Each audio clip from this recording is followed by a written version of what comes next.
Kes 5 remaja didakwa mencela Zara Karina. Hari pertama. Pada 15 Julai 2025, sebuah insiden di sekolah menengah di Sabah telah menggemparkan negara. Seorang pelajar, Zara Karina, dikatakan menjadi mangsa buli verbal oleh 5 remaja sebaya. Kes ini bukan sekadar isu sekolah, ia mencetuskan perdebatan nasional mengenai keselamatan kanak-kanak, tanggungjawab sekolah dan sistem keadilan. Hari ini, kami akan membawakan kronologi penuh, perkembangan terbaru, perbicaraan dan semua fakta yang anda perlu tahu. Ini adalah cerita lengkap kes 5 remaja didakwa mencela Zara Karina. Segmen 1. Latar belakang kes. Insiden berlaku pada malam 15 Julai 2025 antara jam 10 hingga 11 malam. Zara Karina, pelajar SMKA Tun Datu Mustafa, dikatakan menerima kata-kata kasar, cercaan dan intimidasi daripada 5 remaja perempuan sebaya.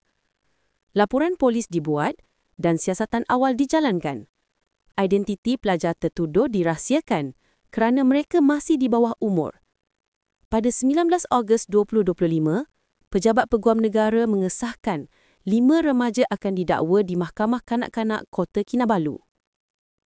Tuduhan dikenakan di bawah Seksyen 507C, satu Kanun Kesesaan, dibaca bersama Seksyen 34 yang memperuntukkan hukuman penjara maksimum setahun, denda atau kedua-duanya jika sabit kesalahan.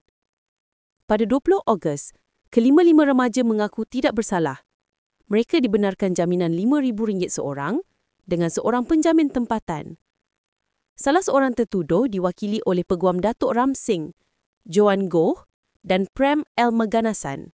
Manakala 4 lagi tertuduh diwakili Peguam Azir Farhan Arisin, Abdul Fikri Jaafar Abdullah, Faris Saleh dan Sylvester Kwan.